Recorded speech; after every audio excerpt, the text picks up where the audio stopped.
Hello everyone, this is Gaurav and I welcome you all on G classes. आज तक का आपने जितना भी मुझे सपोर्ट किया, जितने भी मेरे वीडियोस देखे हैं उसके लिए धन्यवाद। और आप लोग इतने सारे सब्सक्राइबर्स हो गए मेरे, उसके लिए भी बहुत बहुत धन्यवाद आप लोगों को। अब तक आपने जो भी देखा है, आज का सेशन मैं बता रहा हूँ उन सबसे बेस्ट है। सो इसलिए आज का सेशन प्लीज़ पूरा देखिएगा।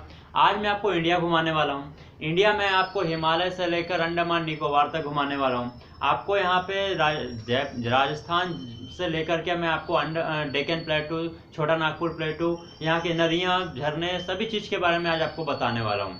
और इतना सब कुछ आपको एक ही सिंपल सा एक वीडियो में आपको मिलने वाला है। तो आप इस वीडियो के साथ कंटिन्यू बने रहिए।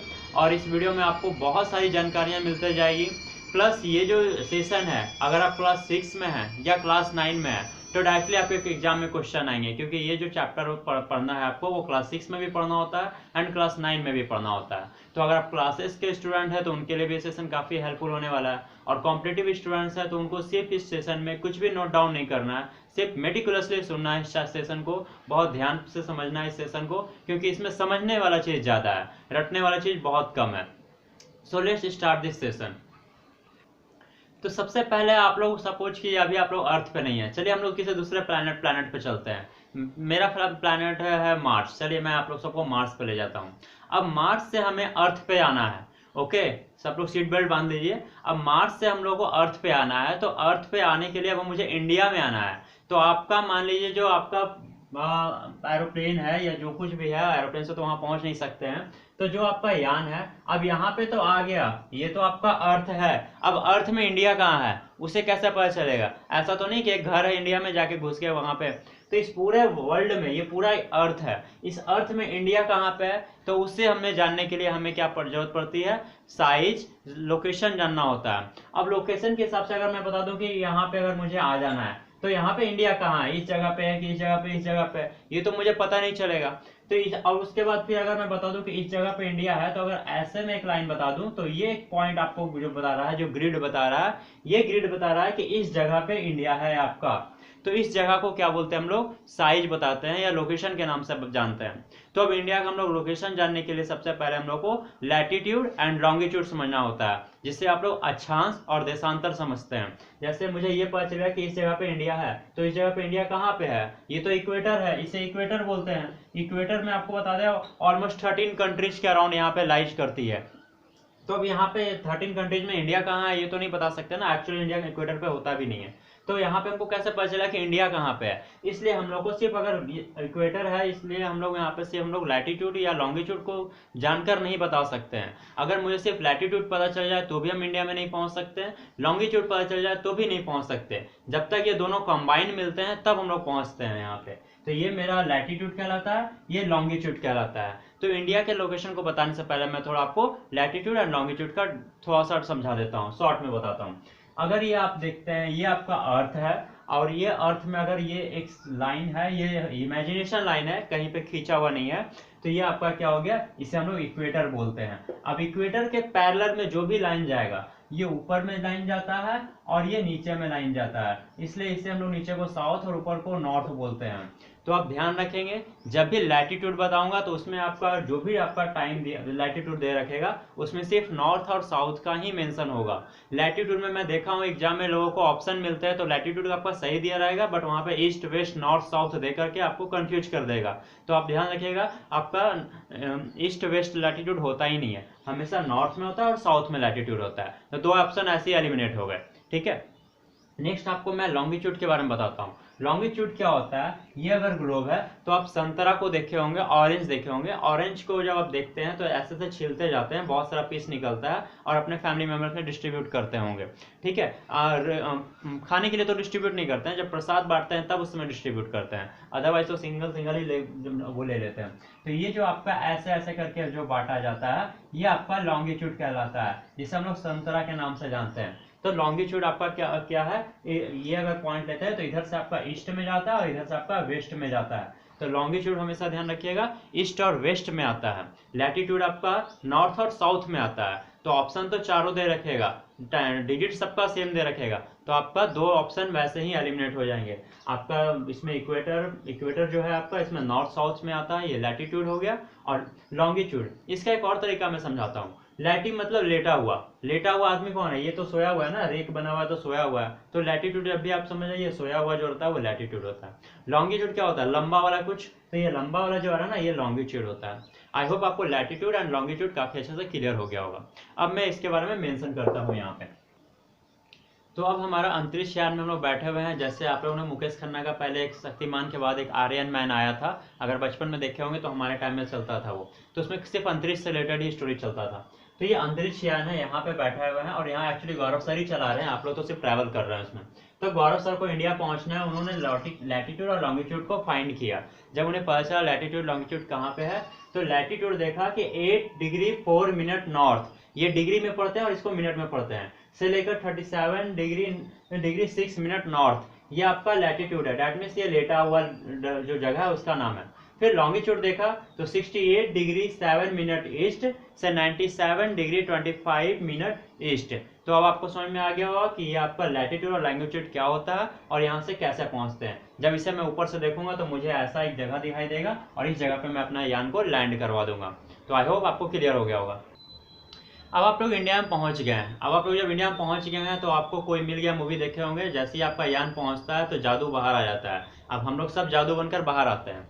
तो जब जादू बनकर बाहर आते हैं तो इंडिया में पता चलता है कि यहाँ का जो एरिया है वो 3.28 मिलियन स्क्वायर किलोमीटर है। मैं एरिया क्यों बता रहा हूँ कि क्यों अभी तक आप लोग जब रेलवे का या पुराना एग्जाम कभी दिए होंगे या पिछला एनटीपीसी वगैरह दिए होंगे तो आपको पता होगा कि वहाँ पे एरिया जो मिलियन में नहीं होता था, वो इंडियन काउंटिंग में चलता था। लेकिन अब क्या हुआ, न्यू जब एनसीईआरटी ने पब्लिश किया है तो इसे मिलियन में रखा है। और मिलियन पता है इंटरनेशनल सिस्टम में हम लोग पढ़ते हैं, तो इसलिए आपको अब मिलियन में ऑप्शन रहेगा। तो वहाँ पे एग्जाम में तो आप मिलियन में कन्वर्ट नहीं करेंगे ना, इंडियन सिस्टम को, नंबर सिस्टम को इंटरनेशनल सिस्टम कन्वर्ट तो नहीं कर पाएंगे, इसलिए मिलियन को याद रखिएगा। 3.28 मिलियन स्क्वायर किलोमीटर।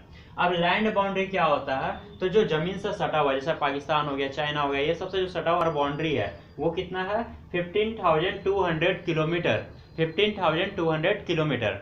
नेक्स्ट जो है आपका कोस्ट लाइन। कोस्ट लाइन जब आप तमिलनाडु साइड जाते हैं तो देखते हैं समुद्र से सटा हुआ जो हमारा एरिया है, या आंध्र प्रदेश के साइड में जाते हैं, या केरला जाते हैं, कर्नाटका जाते हैं, तो ये समुद्र से सटा हुआ एरिया है। बट सिर्फ इतना ही नहीं, हमारा जो आगे जाने के बाद अंडमान और निकोबार आइलैंड जो है, जो लक्षद्वीप आइलैंड्स है, ये सारे ग्रुप्स ऑफ आइलैंड्स का जो बाउंड्री है ना, वो सारे मिलाकर टोटल 7,516.6 किलोमीटर है।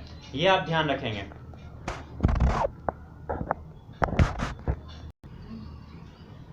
तो आपका यान जब आ गया, अब मैं कॉस्ट लाइन पे एक चीज बताता हूँ। आपने यान से जमीन पे तो उतर लिया। अब बताता हूँ कॉस्ट लाइन हमारे क्यों इंपॉर्टेंट है। अंडमान और निकोबार या लक्षद्वीप आइलैंड्स, तो आइलैंड्स हमारे लिए क्यों इंपॉर्टेंस होते हैं, तो आइलैंड्स इसलिए हमारे पास इंपॉर्टेंस के हैं क्योंकि वहाँ पे हम लोग डिफेंस सिस्टम को काफ़ी ज़्यादा मजबूत कर सकते हैं। आइलैंड्स पे हम लोग अपना सैनिकों को अगर तैयार रखेंगे तो वहाँ से लोग इंटर नहीं कर पाएंगे हमारे इंडिया में। ओके नाउ, अब यहाँ पे जो आप बोलेंगे सर आप स्टेट्स और यूनियन टेरिटरी क्यों पढ़ा रहे हैं, तो आपको पता है जम्मू कश्मीर पहले स्टेट था, अब वो हट गया, अब वो यूनियन टेरिटरी बन गया। तो इसलिए अब टोटल जो हमारे पास स्टेट्स हैं 28 स्टेट्स हैं एंड 8 यूनियन टेरिटरी हैं, ये आप ध्यान रखिएगा। तो जिससे मैं बोल सकता हूँ 28 राज्य हैं और 8 केंद्र प्रशासित या केंद्र शासित जो भी बोलते हैं उसे केंद्र शासित राज्य हैं। ठीक है, तो ये आप ध्यान रखेंगे। This is all about the India. अब मैं इंडिया का मैप बनाता हूँ और बताता हूँ इंडिया का वहां से खासियत कि इंडिया क्या क्या है। So let me rub this board.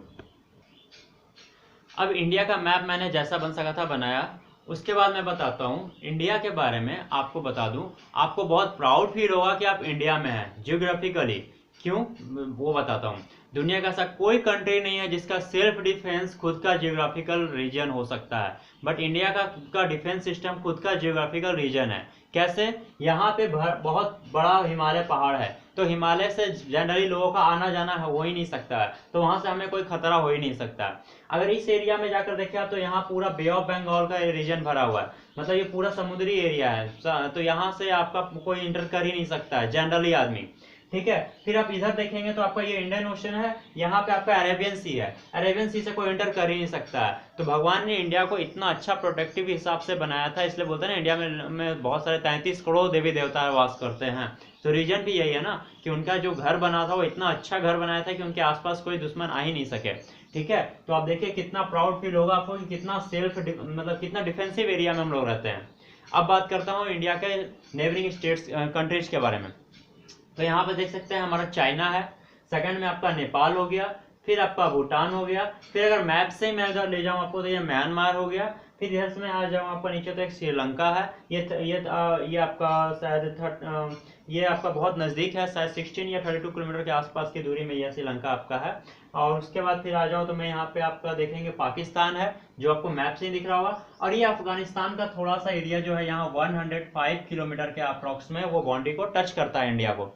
अगर ये पीओके के अंदर आता है, अभी पाकिस्तान ऑक्युपाइड कश्मीर जो आप लोग सुनते हैं उसके अंदर में ये एरिया आता है। अगर ये एरिया इंडिया ले लेता है तो इसका बेनिफिट मैं बताऊं, इस रास्ते का यूज करके हम लोग यहाँ का जितने एशिया का जो कंट्रीज है, जो बहुत सारे अफगानिस्तान, किर्गिस्तान, कजाकिस्तान, जितने सारे यहाँ पे मुस्लिम कंट्रीज है, इराक उराक सभी जगह पे, इवन और भी दूसरे कॉन्टिनेंट में भी हम लोग इस रास्ते के द्वारा जा सकते हैं। ये रास्ता इतना इंपॉर्टेंट है। और अभी चाइना जो अपना कॉरिडोर बना रहा है वो आपका इसी रास्ते से होकर गुजरने वाला है, जिसपे इंडिया ने आपत्ति भी जताया हुआ है।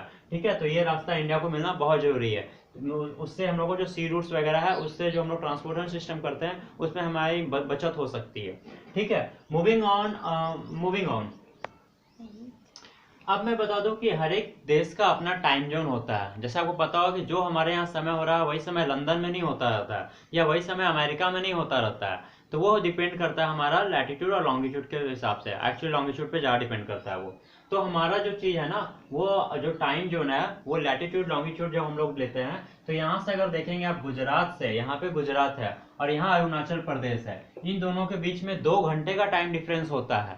तो इसे मेंटेन करने के लिए, क्योंकि वो आदमी 10 बजे किसी को मीटिंग पे बुलाएगा तो यहाँ पे तो वो 10 नहीं बज रहा होगा, यहाँ पे शायद 8 बज रहा होगा। तो ठीक है, तो इस टाइम को मतलब इक्वल करने के लिए, तो हमें पता है ना कि सर्कल में अगर हम लोग एक रेडियस को मान ले, इस सेंटर को मान ले, तो यहाँ से तो सबकी दूरी बराबर होती है ना, तो इसलिए इस रेडियस सब जगह इक्वल होता है। तो इसलिए उसने रेडियस इक्वल करने के लिए यूपी में मिर्जापुर, इलाहाबाद के पास मिर्जापुर एक जगह है, और मिर्जापुर से बेटर है आप लोग नैनी जगह का नाम याद रखिए। जब आप लोग वाराणसी से जब आप इलाहाबाद जाएंगे तो आपका यमुना नदी के पहले जो ब्रिज है उसके पहले आपको नैनी स्टेशन दिखाई देगा, आप देखिएगा वहां से। उसी जगह को कंसीडर करते हैं, वही मिर्जापुर में भी कंसीडर होता है, वही जगह से हमारा जो आपका है इंडियन स्टैंडर्ड टाइम जोन जो है वो चलता है। और आपका एग्जाम में पूछा हुआ है इंडियन टाइम जोन जो है आपका कितना डिग्री होता है, तो 82.5 डिग्री ईस्ट। हाफ डिग्री को हम ऐसे लिख सकते हैं 82 डिग्री 30 मिनट ईस्ट। और यही आपका जो है एग्जाम में पूछता है, और यहाँ पे ईस्ट वेस्ट नॉर्थ साउथ डालकर आपको कंफ्यूज कर देगा, क्योंकि 82.5 डिग्री तो सब जगह मिलेगा आपको। तो आपको याद रखना है कि ईस्ट कैसे है वो मैंने आपको मैप में बता दिया था जब जहाज से मैं उड़ान से नीचे ला रहा था आपको तब। ठीक है, नाउ अब इसके बाद आगे बात करते हैं। एक और इन्फॉर्मेशन मैं देना चाहता हूँ। पहले आपको पता हो, जैसे मैंने फिजिकल डिवीजन के बारे में बात किया, तो हमारे अभी पता है आपको 7 कॉन्टिनेंट है वर्ल्ड में। ठीक है, 7 महादेश हैं, महाद्वीप हैं इस देश में। ठीक है, तो इस वर्ल्ड में तो ये कॉन्टिनेंट बने, ये बने कैसे? तो पहले एक सिंपल सा एक लैंड था जिसे गोंडवाना लैंड बोलते हैं। इसे समझने के लिए आप ध्यान रखिएगा कि फ्रिज में कभी कभी बर्फ जम जाता है, अनवांटेड बर्फ, तो हम लोग उसे निकालते हैं तो एक ऐसा पतला सा ट्रे की तरह बर्फ होता है, तो उसी टाइप का ये बर्फ था। थोड़ी देर बाद आप जब उसे धूप में छोड़ देंगे तो धीरे धीरे कहीं पे टुकड़ा होता जाता है और बहुत सारे पीसेस में डिवाइड हो जाता है। तो वैसे ही गोंडवाना लैंड था, वो धीरे धीरे वो क्या हुआ, डिवाइड होता चला गया फर्दर, और वो 7 अलग अलग कॉन्टिनेंट में बस गया। तो इंडिया भी एक कॉन्टिनेंट के अंदर आता है, उस कॉन्टिनेंट का क्या नाम है, एशिया। यहाँ तक का इन्फॉर्मेशन मैंने पीछे छोड़ दिया था इसलिए अभी इंक्लूड कर दिया हूँ। अब इंडिया में बात करूं तो यहाँ पे आपको पता है हिमालय है।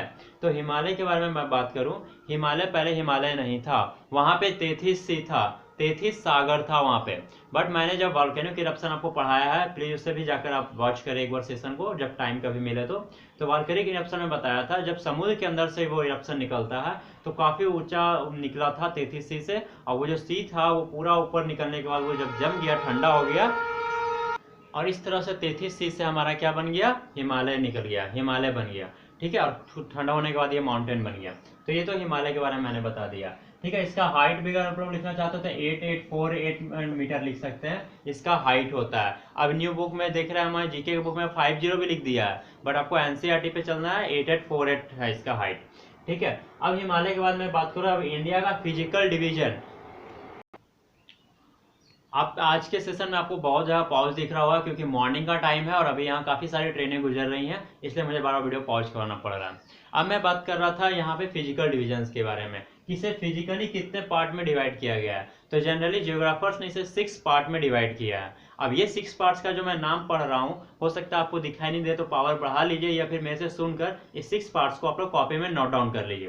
तो द फर्स्ट पार्ट इज, जो यहाँ पे आप देखेंगे जब यहाँ से स्टार्ट करेंगे चलना शुरू करेंगे आप लोग ऊपर से, तो ये हिमालय का रीजन आता है ना, तो इसलिए इसका पहला पार्ट जो हम लोग पढ़ेंगे द हिमालयन माउंटेन्स। पहला पार्ट है द हिमालयन माउंटेन्स।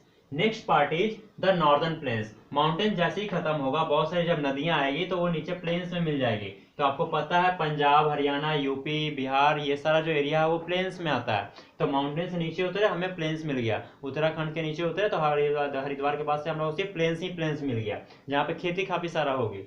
उसके बाद जब नीचे बढ़ेंगे तो अब हमारा आता है पेनिनसुलर प्लेटू। तो पेनिनसुलर प्लेटू क्या होता है, जैसे ही आप यहाँ से यूपी के नीचे चले जाएंगे तो यहाँ से आपका झारखंड का, उड़ीसा का, आंध्र प्रदेश का, तमिलनाडु का, ये सब जो एरिया आएगा वो आपका पेनिनसुलर प्लेटू में आता है। प्लेटू क्या होता है, प्लेन से थोड़ा ऊंचा एलिवेटेड लैंड होता है, जहाँ पे माउंटेन्स भी होते हैं, आपका वैलीज भी होते हैं। ठीक है, नेक्स्ट उसके बाद आएगा इंडियन डेजर्ट। इंडियन डेजर्ट कहने का मतलब है कि यहाँ पे जो डेजर्ट है वो इस पार्ट में है, राजस्थान के पास में है, और ये जो है वो, इसके बारे में मैं आगे भी बात करूंगा। उसके बाद आता है कोस्टल प्लेन्स। अब यहाँ तक आने के बाद आपको पता चला है कि ये कोस्टल है, समुद्री एरिया है, तो इसके आसपास क्या होगा, कुछ ना कुछ तो लैंड होंगे ना जो फर्टाइल होंगे। तो ये जो लैंड होते हैं आपका, जो फर्टाइल होते हैं, ये लैंड को हम लोग क्या बोलते हैं, कोस्टल प्लेन्स बोलते हैं।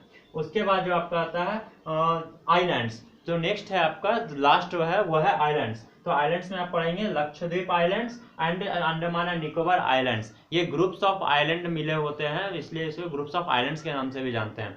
बेसिकली 2 आइलैंड के बारे में हम लोग को पढ़ना होता है, अंडमान एंड निकोबार आइलैंड्स और लक्षद्वीप आइलैंड्स। तो आपको 3D फिगर के इमेजिनेशन में मत रहिए, मैं जो बोल रहा हूँ उससे समझिए, क्योंकि बहुत इंपॉर्टेंट फैक्ट मैं पढ़ा रहा हूँ। आप अच्छे यूट्यूबर के वीडियो में तो आपको कलरफुल मिलता है, बट यहाँ मेरे बातों को सुनकर आप इमेजिन करके कलरिंग माइंड में फिगर इमेजिन कर सकते हैं।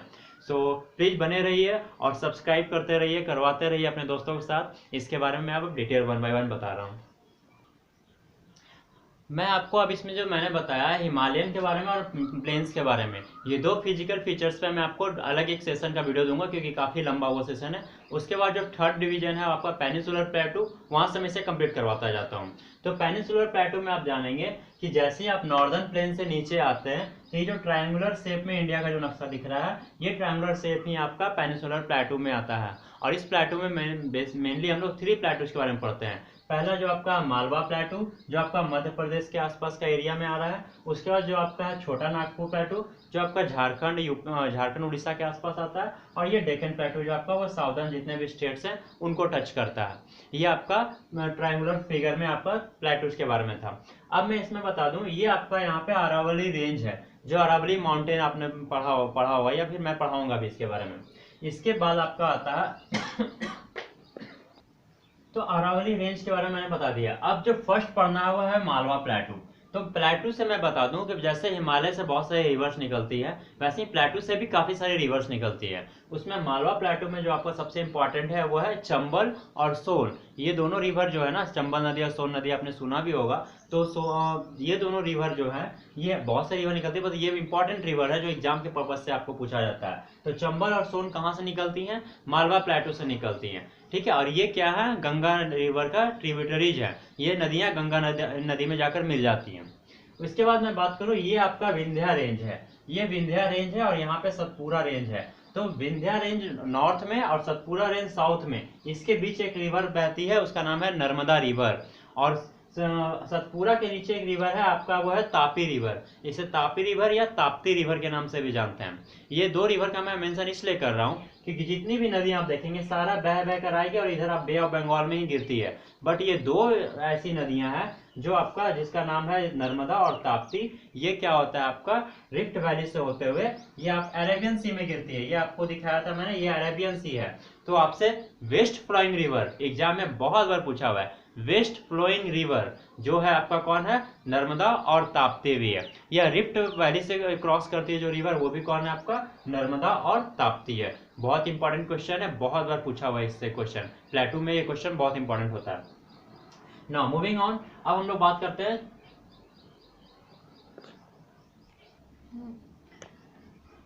आपका नाउ अब क्या है, हम लोग पढ़ेंगे छोटा नागपुर प्लेटू के बारे में। तो छोटा नागपुर प्लेटू, जैसा मैंने बताया प्लेटू से काफी सारी नदियां निकलती हैं, तो यहाँ पे नदियां से ज्यादा इंपॉर्टेंट छोटा नागपुर प्लेटू है ना, वो रिच काफी है। क्यों रिच है, क्योंकि यहाँ इसके अंदर में बहुत सारे मिनरल्स और ओर्स का यहाँ पे डिपोजिशन है। यहाँ पे आपको एल्युमिनियम, बॉक्साइड वगैरह बहुत सारी चीज मिलेंगे, आयरन मिलेंगे, कोल मिलेंगे। कोल तो पता आपका झरिया, धनबाद, बोकारो, ये सब जगह काफी ज्यादा फेमस है कोल के लिए। फिर आयरन डिपॉजिट्स भी है यहाँ पे। और अभी तो आपको पता है कि जादू घोड़ा, नाम तो जानते ही होंगे ना, पहले बोलते हैं ना हमारे साइंटिस्ट आज डेवलप हुए हैं, लेकिन हमारे लोग बहुत पहले से डेवलप थे, तो उसका नाम ही उन लोग जादू घोड़ा बोलते थे। कोई तो रीजन होगा ना, बट साइंटिस्ट आज खोजे हैं कि जादू घोड़ा जो है यूरेनियम का वर्ल्ड का सबसे ज्यादा भंडारण है। वहां पे यूरेनियम काफी महंगा बिकता है और उसका भंडारण आपका कहाँ, तो ये आपका जादू घोड़ा जो है यूरेनियम का डिपॉजिट के लिए फेमस है। यहाँ पे यूरेनियम हमारे काफी न्यूक्लियर प्लांट वगैरह में यूज किया जाता है। नेक्स्ट मूविंग ऑन, अब हम लोग छोटा नागपुर के बाद बात करते हैं हम लोग डेक्कन प्लेटू के बारे में। तो डेक्कन प्लेटू में पता काफी सारे यहाँ से भी नदियां निकलती हैं आपका। और यहाँ पे अगर मैं बात करूँ डेक्कन प्लेटू में, तो इसके इधर का बॉर्डर और इधर का बॉर्डर को देखें तो इधर हम लोग ईस्टर्न घाट्स बोलते हैं और इधर वेस्टर्न घाट्स बोलते हैं, जो समुद्र के साइड में सटा हुआ है। तो ईस्टर्न घाट्स, वेस्टर्न घाट्स एक जगह मिलती है, ये आपका नीलगिरी कहलाता है। नीलगिरी माउंटेन्स में ये आपका मिलता है। तो ईस्टर्न घाट और वेस्टर्न घाट्स मिलता कहाँ पे, तो नीलगिरी, ये माउंटेन्स का आप नाम ध्यान में रखेंगे, ये काफी बार पूछा गया है एग्जाम में। तो प्लेटू के बारे में ऑल अबाउट इतना ही है। अब हम लोग बात करते हैं नेक्स्ट जो आपका है इंडियन डेजर्ट। तो इंडियन डेजर्ट में बात कर रहा हूँ, उसके पहले मैं बता दूं आपको लग रहा हो ये सेशन काफी लंबा जा रहा है, तो प्लीज इसे बस 2 मिनट में मैं कंप्लीट करने वाला हूँ। तो डेजर्ट में सिर्फ एक ही चीज पढ़ना है यहाँ पे, थार डेजर्ट जो आपका राजस्थान में है, बस इससे ज्यादा कुछ भी नहीं इंपॉर्टेंट है। थार डेजर्ट में पता है कि अरावली माउंटेन के कारण वहाँ जो मानसून है वो पहुंच नहीं पाता है और इसलिए वहाँ बारिश कम होती है, इसलिए वहाँ पर जो है रेगिस्तान पाया जाता है। थार डेजर्ट में हमें पता है कैक्टस वगैरह काफी पाए जाते हैं, कटीली चीजें वहाँ पे। नेक्स्ट पे बात करता हूँ यहाँ पे कोस्टल प्लेन्स के बारे में बात करता हूँ। तो कोस्टल प्लेन्स में बात करने से पहले, जब आप लोग एसएससी में एग्जाम जब देते हैं और आपका जब जॉब लगता है कस्टम डिपार्टमेंट में जाता है ना, तो आप कोस्टल प्लेन्स में ही पोस्टिंग होते हैं मैक्सिमम। वो क्या है आपका वेस्टर्न घाट के साइड में कोस्टल प्लेन्स और ईस्टर्न घाट के साइड में जो कोस्ट का जो एरिया है वहाँ काफी सारे पोर्ट्स पाए जाते हैं। और पोर्ट्स में ही हमारा क्या होता है, शिप से सामान आता जाता है, लोडिंग अनलोडिंग होता है और वहीं पे कस्टम लोगों का, कस्टम डिपार्टमेंट का ड्यूटी मिलता है। ठीक है, जैसे आपने सुना हुआ Chennai port, Kolkata port, Mumbai port, ये सारे पोर्ट्स आपके कोस्टल प्लेन्स में पाए जाते हैं। लास्ट पॉइंट जो आपका है आइलैंड्स। तो आइलैंड्स में हमें 2 आइलैंड्स ही पढ़ना होता है, अंडमान एंड निकोबार आइलैंड्स, ये कहाँ पे है, तो ये बे ऑफ बंगाल के पास में है। एंड लक्षद्वीप आइलैंड्स, ये कहाँ पे है आपका, तो ये अरेबियन सी के आसपास में है।